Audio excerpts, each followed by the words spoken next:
So Perry, you telling me it's actually cheaper to buy in Fife still than actually rent?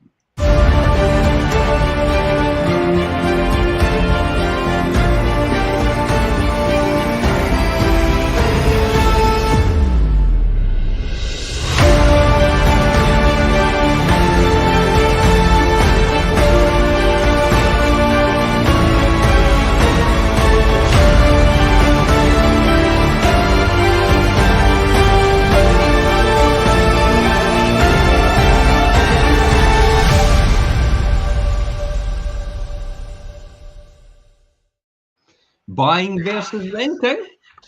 This is what it's all about. Which one's going to win? It's as in the immortal words of Harry. Is it Harry Hill? Fine. Yeah. You just imagine me buying and the renting person fighting with each other with their boxing gloves on. Anyway, listen, this is all about buying versus renting. I mean, buying in Fife, for example, and right across the UK as well, it's actually still less than actually renting. So with mortgage rates tripling over the last 12 months, this is actually quite surprising. One could be actually forgiven to thinking buying a Fife home or any home in the UK as a first-time buyer would actually be out of the question. Yet, what have I told you? It's £133 cheaper a year to buy a Fife home as first-time buyers than renting. Would that actually surprise you? Perry, would that surprise you? And what's the number right across Fife, the different regions? Have you got that broken down anywhere? I do, and it kind of did surprise me, to be honest with you. So if we look at the East Neuk, for instance, because obviously that £133 cheaper is Fife as an average. Yeah. But if you look at the East Neuk, it's £203 a year cheaper. Yeah. If we go to the Leedmouth area, which is very sought after at the moment, it's £573 a year cheaper as a first-time buyer to buy than rent, which really surprised me. Yep. Glenrothes even more so. This is where it almost trebles. In Glenrothes, it's £1,609 a year cheaper. That's about 150 quid a month. Yeah, that's okay. To say it like that, that's a lot. That's council tax paid. Yeah. Did you manage to do Cooper and St Andrews or anything? Yeah, if we go to Cooper is 1,951, and St Andrews always is £4,058 a year cheaper for a first-time buyer to buy than it is to rent. You'd expect that in St Andrews. So let me think then. So we can work this out and work out the demographics then. What is the average price of a two-bed home in Fife? Because that's typically what a first-time buyer would go for. It is, and they do vary very much, Jim, depending on what region of Fife that you're in, as you would anticipate. But the average Fife home for a first-time buyer for a two-bed is 150,832. Okay. So, that's where the 133 saving would come from. If we then jump to the East Neuk, you're looking at 235,333. So, a fair jump. Leavenmouth, still very, very desirable in Leavenmouth. The average two-bed home in Leavenmouth, 109,950. That's still a good price point. It's a very good price point. As is Glenrothes, to be honest with you. Glenrothes, the average two-bedroom house is 133,887. Cooper, surprisingly, actually, 124,992. Yep. I've seen this. I thought that would have been slightly higher. Yeah, Glenrothes is actually more expensive for a two-bedroom than Cooper. Remember, though, when you look at Cooper, the two bedrooms are different styles and different builds. Correct. And when you go up to the three bedrooms and the four bedrooms, that's when you start to include a lot of new builds. Yeah.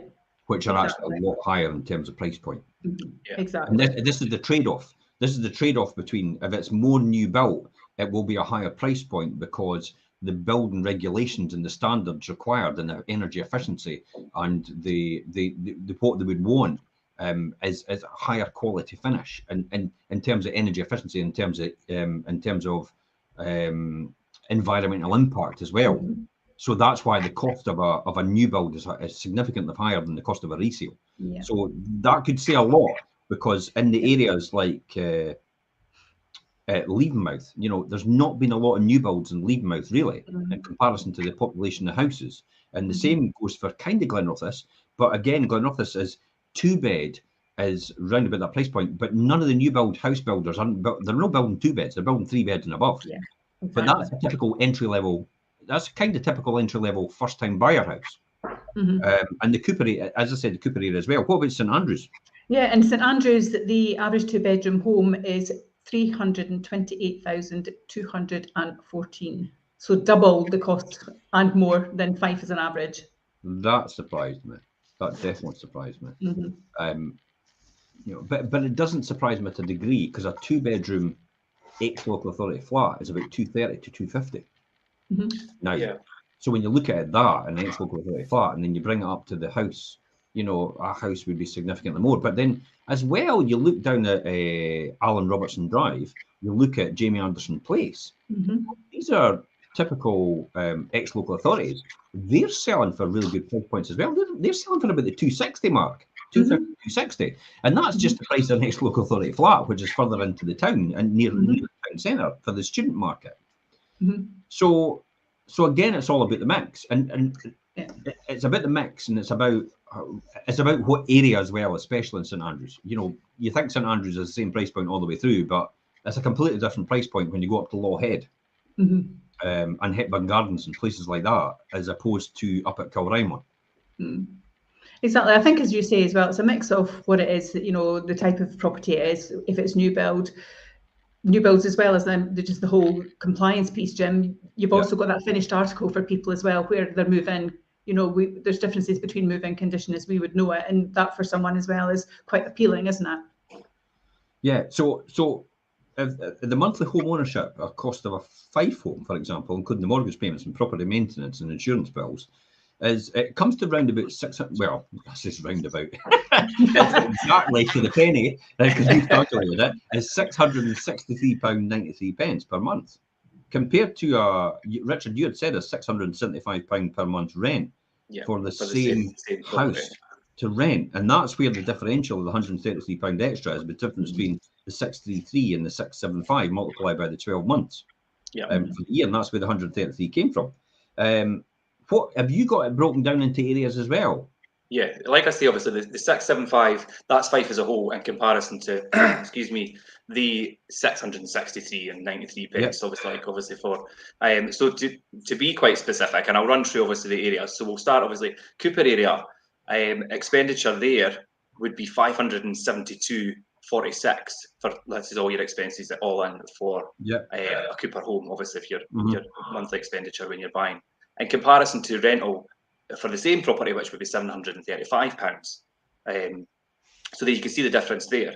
And then East Neuk, there's not that big a difference in comparison. So £833.05 for all your expenditure all in, and then your rental price is £850. So I mean, there's not a vast difference there, but it is still higher. Glenorthus were £603.94, and then rental price for the same property would be £738.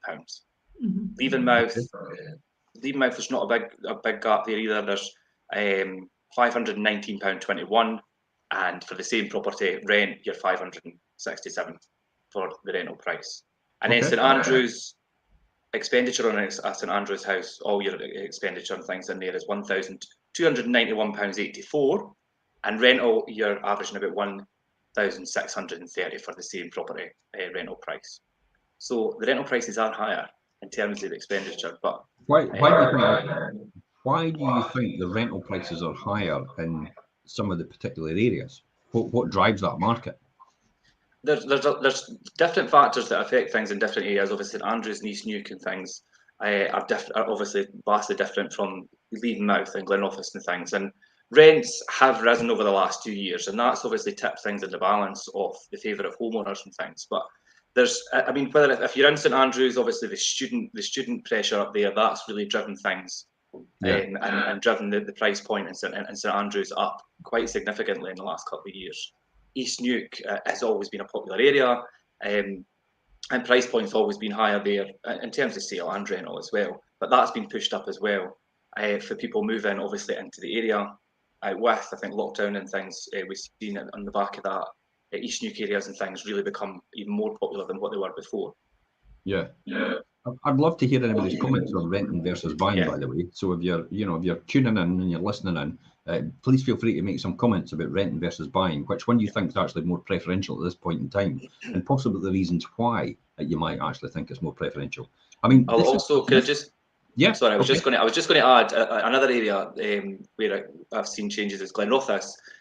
Over the last couple of years, there's been a really higher demand for 2 and 3 bedroom houses. Yeah. That has pushed the rental price for 2 and 3 bedroom houses in Glenrothes up, which has made it good for obviously investment and things, because price point is still good in Glenrothes, and the rental prices have went up because of that increased demand.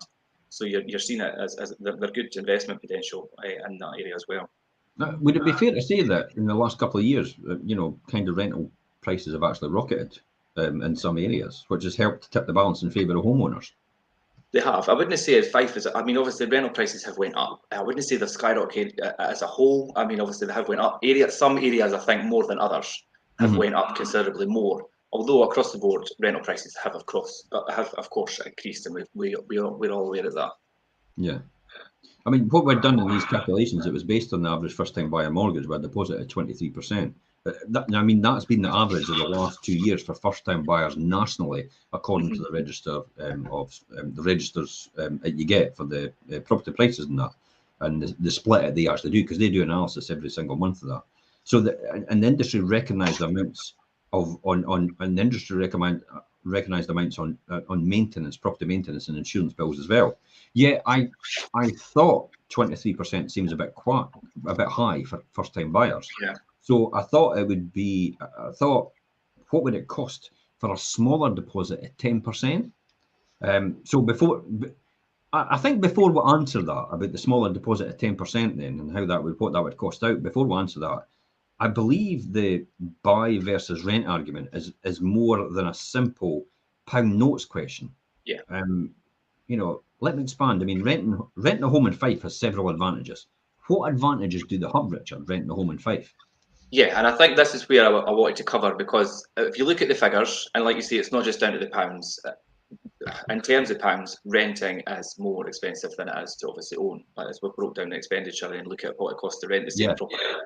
So, but there is differences and advantages and some disadvantages, which we'll cover. And I think, firstly, renting allows, obviously, for short-term living arrangements and things, which makes it flexible for people with tenancies, obviously, often only lasting, maybe they could last 6 months. I mean, with the new PRT, they could last 28 days if you really want them to. And it just gives that people flexibility. And for those who want to maybe try out a new location, or potentially maybe a property type, do you know what I mean? That's where they've got that flexibility to do that. Renters are not responsible for maintenance costs, and that includes obviously your boiler, and many have the option to maybe rent property that's got furnishings in it and things as well. So then that's taking that cost away from you. Obviously, if you're buying a property, you're going to need to furnish it all if you're a first-time buyer and things from scratch. And there's also lower upfront costs as well. Renters don't need to pay legal fees. They don't have, obviously, like I say, maintenance costs, and then of course stamp duty and your ongoing mortgage costs and things as well, and your initial setup mortgage fees and things as well. There's a lot involved in the early stages that renters don't have to absorb costs. Okay, so it is actually quite attractive to rent because of that. I mean, we could just cover that again. I mean, you're not paying for things like boilers if anything breaks. You're not paying for servicing. You're not paying for any furnishings if you have it fully furnished. If anything breaks, and it's not your fault, then it has to be replaced by the landlord.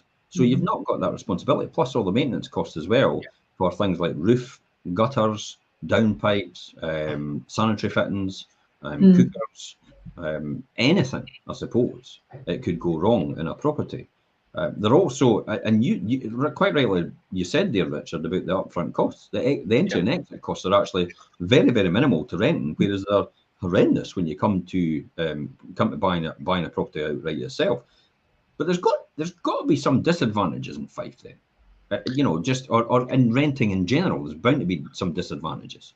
Yeah, of course. There's always going to be some disadvantages, and I think although we talk about the initial costs being less than obviously home ownership and things, some Fife tenants do face some larger upfront costs, and this could include obviously like you've got to pay a security deposit, and that could be up to 2 months of equal to 2 months the rent. You've also got your first month's rent in advance that you pay as well. So, I mean, depending on the price point of the rental, do you know what I mean? That could be quite high. So in certain instances, there can be a wee bit of outlay. Landlords obviously do have the opportunity to increase rent and things. We're going through this at the moment. Obviously, we've got the rent freeze and the 3% and things. But so that is something you need to. What is the current situation in Scotland then, with regards to rent freeze and stuff like that? Right, the rent freeze, obviously, the moratorium and things, and that's all been extended to September now. But we do have the option to implement moratorium for what? Evictions on just so people understand. Just to clarify, right? There's a moratorium on evictions at the moment. I know exactly what you're talking about. Yeah, but somebody tuning in might not understand what the moratorium is for. So there's a moratorium on evictions for tenancies in Scotland at the moment. Also, the rent freeze. This has all been extended until September of this year, which will probably be reviewed again. Although they have implemented the option to implement 3% rent increase from the 1st of April.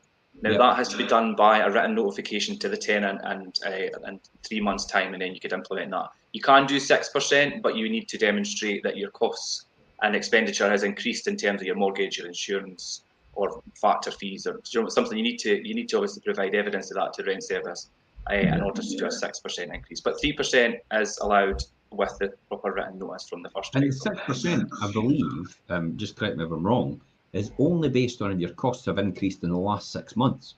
Yes. So there's the fine ointment. So if your costs have increased and you try to wait to help your tenant out, you could end up falling foul of the fact that that cost that increased goes out with the 6 months because you waited. So would your advice to most people out there, landlords, to say, look, put the increase through anyway? Yes, I would, and I think if you're in that position, then put it through. Yes, definitely put it through anyway, and see how that. I'd be tempted to put the increase through and actually give it as a discount. You know what I mean? So we spoke about that the other day, Jim. Yeah. Put the increase through, so it's the increase is in place at least. So if you need to, you can use it. But other than that, say to the tenant, look, if you pay your rent on time, you look after the property, you're not antisocial in your behaviour, then we're fine. We can just discount that every single month. But at least we've got the rent increase through to make sure that's through, so you don't fall foul of that 6 month limit. So that it's in place. Yeah. I guess that safeguards the landlord as well. I mean, I'm not a landlord, but my example of where I would guess that some landlords are having challenges just now, prime example for me as a homeowner in Fife was this morning we got our renewal quote through for our home contents and buildings insurance. And since last year to now, it's gone up by 66%.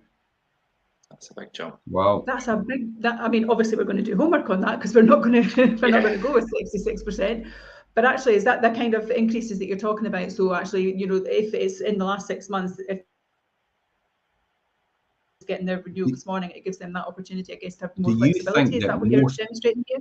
Do you think that most insurers, though, are actually just chancing their mitt and actually just putting that through as a 66% increase, and they're hoping that the majority of people, or some of them, will actually not even bother moving anywhere else?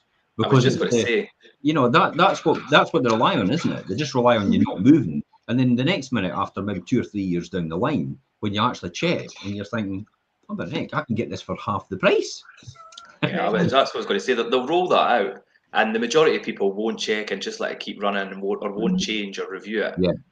So it's worth their while just to roll it out and see how many they get, and that's probably what will happen. But Billy and I have already got a calendar date for Saturday review insurance. That's how sad we are. But but back to obviously disadvantages, obviously, for renting. The initial costs and things can vary. They can be a wee bit higher depending on where you are. Also, renters do have a lack of control over the maintenance issues and things in a property. It is really at the hands of the landlord or the agent dealing with it on behalf of the landlord. So they don't have that sense of control. So unless they've got a really good agent or they've got a really reliable landlord in place who's quite proactive, then they're limited with that element of things as well. Yeah. So you rely on them to do the maintenance on time and correctly and by the book, obviously, which on the whole is done generally, I think, to how it should be. But can I go off piste for a wee minute? As I do. Of course. Did anybody watch the Panorama on landlords the other night, the documentary? No, I must have missed that. I usually watch. That'll be No, I must have missed that. I Go didn't. ahead. I was quite interested. It's because I just did a wee bit of gauging what people thought of it, just that watched it. There seems to be a perception it was all about private landlords, but what you don't realise at the very beginning, it was about one landlord for 5 minutes. And then out the half an hour, the next 20 minutes was about social landlords and council landlords, which were leaving mould and uninhabitable conditions for their tenants. And then they finalised the last 5 minutes of, by the way, the same landlord as they did in the beginning, the private landlord at the end, and they topped and tailed it with a private landlord, which was just one landlord in the two stories, the same story twice, more or less. But they almost tried to mask the bit in the middle, which was basically that most of the council and social housing landlords are actually the ones that are problematic and to blame. In comparison to the actual private sector, yeah. And I was gobsmacked because most people that I asked actually think this was all about private landlords. Because they've started with that and set that tone, it's registered in people's mind that that's what it's the all whole about private program's landlords. about. Yeah. No, it's not. 20 minutes out of 30 minutes was about social and council housing. That's really strange, actually, because this morning we spoke about that and we were talking about a different topic, Jim, you and I, and we basically referenced the fact that it's like the Oreo cookie, isn't it? You get the outside bit and then you get all this bit in the middle. That's a bit squidgy. Yeah, they deliver the bad news in the middle, and nobody remembers the middle bit. They always remember the top and tail. That's what they do. People remember what you've exited with and what you entered with in terms of a story, and you don't recognise the middle. So they've nicely, cleverly hid it in the middle, but actually the whole thing was really about social and council housing, and it wasn't about private landlords at all, really, because there was just basically one landlord, some guy that had converted a house to a six bed sits in a wee a 3 or 4 bedroom ex local authority like Glenrothes. The flat roof ones in Glenrothes. Yeah. He converted that to 6 bedrooms. He turned the kitchen into a bedroom. He turned the bathroom into a bedroom. So basically, he had 6 bedrooms out of that, and they were bed sets. And then they brought back the original owner who had that before and got her to basically say, this is a disgrace, this is terrible, these private landlords are doing that. Sorry, excuse me, it's only one landlord. Yeah. It's no private landlords, it's private landlord. And the failure of the government and to execute the legislation properly meant that landlord could still continue to trade, even though he was taken up for illegally evicting a tenant 2 years before. So it's again, it fell back on the government's fault for no implementing legislation and the right checks. And enforcing it correctly. And then it was the council and social housing was all about. But most people I spoke to thought this was all about private landlords. Just an observation for people out there if they're tuning in. I'll go and catch up on that one, Jim. That was interesting. It's on catch up. It's on BBC iPlayer. If anybody wants to watch that, but it's very, very intriguing, and it's very cunning how they've actually set that up, because that at this point in time in the sphere, the private landlords are vilified and the whipping boy for the political parties, especially in England right now, and especially in Scotland right now. Well, right throughout the UK, and this is where the media attention's going, because they want to run with their story. They want to get their legislation through. I suppose probably to get more stories out of it. I suppose that's obviously what they want to do. They're the news. They just want to create stories. Good news doesn't sell stories. Hey, look at this private landlord looking after his tenant all the time, bailing them out every single time, getting them a job, going round to their house, helping them, installing everything new, kitchens, bathrooms, and all the rest of it. Nobody wants to hear about that, do they? That's not exciting news. No, that's what I mean. But that's the majority of private landlords. But that's just an observation. I'll just quickly, before we move on, Jim, just so obviously, back to disadvantages, just one last thing. We spoke about exit costs and things for homeowners. There is obviously an exit process for renting. Now, unless it's dealt with properly, the deposit return and things, unless it's dealt with properly by a reputable agent or a landlord that knows what they're doing, there can be issues with regaining your deposit and things if you're a tenant, if things aren't done correctly and there's not an inventory. And do you know what I mean? There's a process involved in that. that could be an issue for a tenant sometimes. So just to obviously play devil's advocate, there is some, or could be some disadvantages, and that's some of them that you might. So what you're saying is your advice to a tenant is make sure your landlord gives you a full belts and braces inventory of the property, And signed by the registers your landlord deposit. and signed by yourself before you move in. Yep. So basically, when you move out, you know exactly what the property was like when you got it, and there's no in between here. And your deposit is now protected, and therefore, when you go back to the custodial scheme, because legally every landlord in Britain has to put in some shape or form in a custodial scheme. Yes. Down south, my deposit is an insurance-backed scheme, but that's a different story. But it's still similar. And then that protects the deposit. So there's no argument if the property is in exactly the same condition as the inventory report when you moved in, and the landlord then can't point the finger, or likewise, the tenant can't point the finger and say, it works both ways. It's like that when I moved in. I think it protects both parties, doesn't it? And my experience of that is that it was very useful to us, because actually, if then as a tenant, if the landlord was coming to me or the agent was coming to me with various issues, I was able to demonstrate actually, no, it was like that when I moved in. Here's the confirmation of that. And so actually it protected me, but it also protects them too. Yeah. I think as well, there's always this long drawn story, that we used to get told all the time by the local authority and by the powers that be, that the security of tenure is, what a tenant doesn't have under the legislation, and this is why the PRT was brought in to give tenants more security of tenure.